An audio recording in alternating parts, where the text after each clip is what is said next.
Message du Tsar Patriarche Zosim. Le Saint-Esprit est mon guide. 15e partie. Captivité spirituelle. Seigneur, bénis-nous. Nous, les orthodoxes, avons ces mots dans notre prière. Libérez, Seigneur, mon âme de sa prison. C'est précisément de cela que je souhaite vous parler un peu. Chaque personne est captive du diable. Le Christ lui-même nous le dit. Quiconque comme le péché est esclave du péché. Jean 8, 34. Et comme il n'existe pas d'être humain sans péché, il devient évident que tous les êtres humains, sans exception, chacun à sa manière, sont sous l'emprise de l'ennemi. Et c'est là que les gens se divisent spirituellement en deux groupes, les morts et les vivants. Le Saint-Évangile témoigne également des morts, lorsque le Seigneur dit à son disciple dont le Père est décédé, « Laisse les morts enterrer leurs morts. » Matthieu 8, 22. Mais pourquoi le Seigneur a-t-il qualifié de morts ces personnes apparemment vivantes qui enterraient en mort? Si tel est le cas, comment distinguer ceux qui sont vivants en Dieu de ceux qui sont morts? La réponse est simple. Pour Dieu, les morts sont ceux qui, premièrement, ne ressentent pas le captif spirituel, ne sont pas accablés par lui. Par conséquent, ceux-ci ne peuvent pas demander dignement la miséricorde et le pardon des péchés au Seigneur. L'Esprit de Dieu ne vient pas vers eux. C'est pourquoi, même s'ils se disent croyants, ils sont clairement des morts vivants devant Dieu. Les seconds sont des personnes vivantes en Christ, et c'est d'elles que je souhaite vous parler.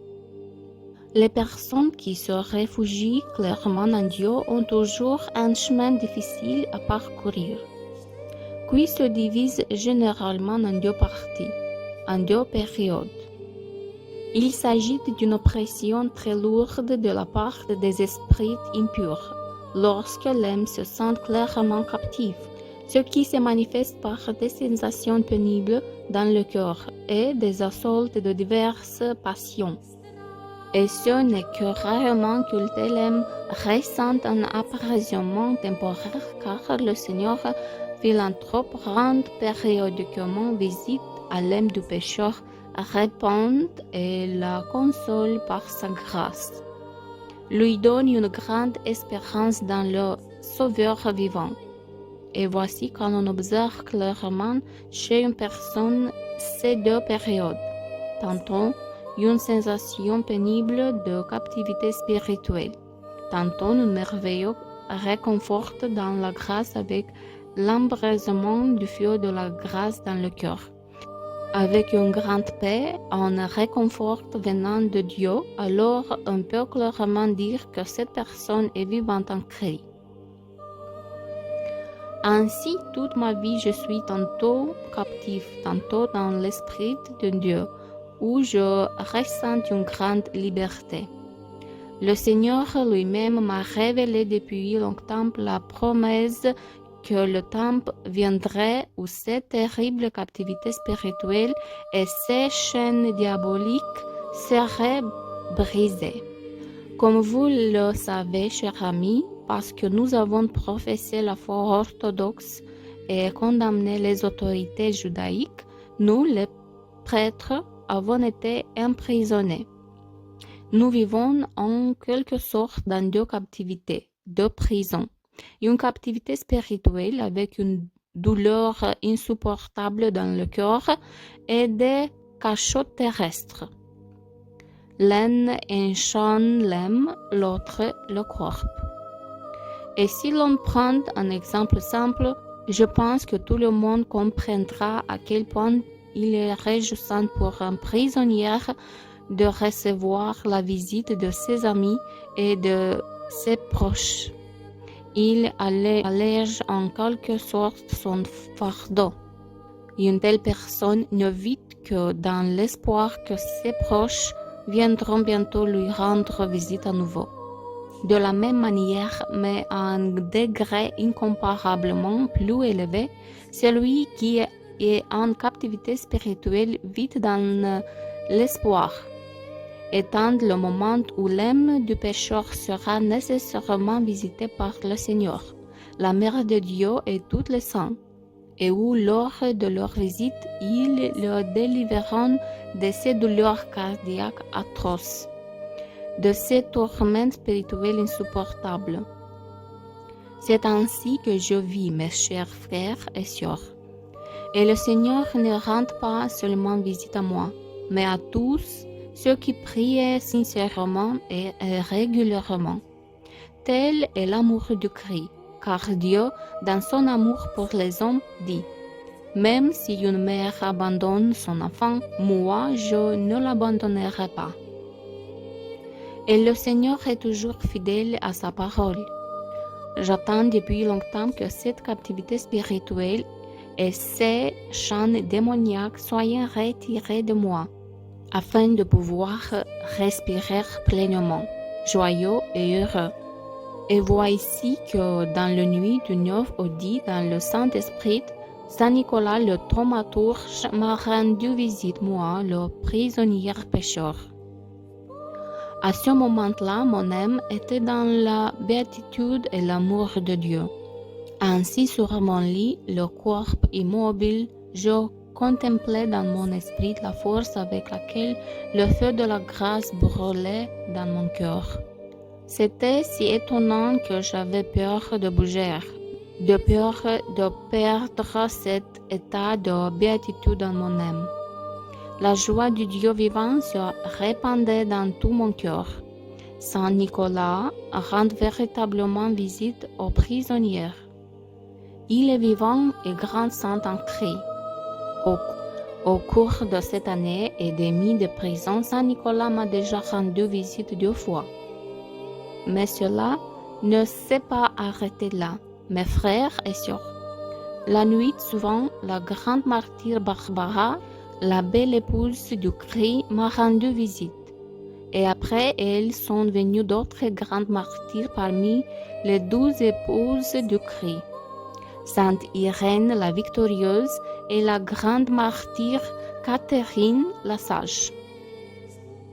J'aurais beau le vouloir, je ne saurais vous transmettre ces sentiments, mais je vais essayer de vous les expliquer un peu. De mon plus jeune âge, j'aimais lire la vie des saints, en particulier celle de nos chers grands martyrs. En apprenant à les connaître de plus en plus, mon cœur s'est habitué à les prier avec un profond sentiment d'amour et de gratitude. Et les saintes ne m'ont pas abandonné et m'ont souvent rendu visite. C'est ainsi que je fais leur connaissance personnellement dans le Saint-Esprit. Mon âme les a tellement aimés que ce sentiment est impossible à décrire. Comme je désirais avoir avec moi, ne serait-ce qu'une petite partie de leur mémoire. Mais je ne pouvais même pas imaginer ou rêver de leurs merveilleuses reliques. Cependant, les saintes épouses du Christ nous ont finalement donné des parties de leurs merveilleuses reliques. Oh, comme elles me sont chères! C'est indescriptible. Je vais vous dire ceci, mes chers amis. Lorsque le grand martyr nous rend visite, elle apporte avec elle des sentiments très forts de grâce. C'est une pureté qui ressemble à celle de la glorieuse Mère de Dieu, avec une grande humilité et un amour ineffable pour le Christ Dieu. Dans le Saint-Esprit, j'ai vu leur sang sacré couleur pour le Christ. À ce moment-là, j'ai ressenti plusieurs sentiments très forts. C'est une foi vivante en l'amour profond que le Christ leur porte et en l'écoute constante de leurs prières, en leur union indissoluble avec la très pure Mère de Dieu. J'ai vu que le sang versé pour le Christ par le grand martyr avait une valeur particulière, impossible à exprimer avec des mots. Voyant à quel point notre souffrance pour le nom de Dieu, notre cri, lui, est cher. Et plus encore le sang versé dans le martyr. J'ai alors éprouvé un désir intense d'aimer et de souffrir pour le Christ. De ce désir saint, la grâce de l'amour de Christ s'est répandue de plus en plus dans mon cœur. Mon cœur aime très fort toutes les grandes martyrs, mais j'ai une vénération particulière pour les 3 épouses du Christ décrites ci-dessous. Mais par la providence divine, la grande martyre Barbara la Belle, chère à mon cœur, me comble de sa miséricorde et me rend visite. Depuis 3 jours, je suis sous le charme. Après cette visite, quelque chose s'est passé dans mon cœur.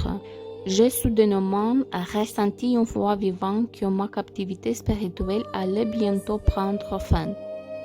Je ressens une grande joie, mais en même temps, je sens que le Seigneur agit dans mon cœur. Tant que mon esprit est en prière dans mon cœur ces jours-ci, je me sens bien et joyeux. Mais dès que mon esprit quitte mon cœur, même pour faire de bonnes actions, par exemple répondre à vos lettres, me plonger dans notre affaire de l'Église, je ressens une certaine douleur dans mon cœur.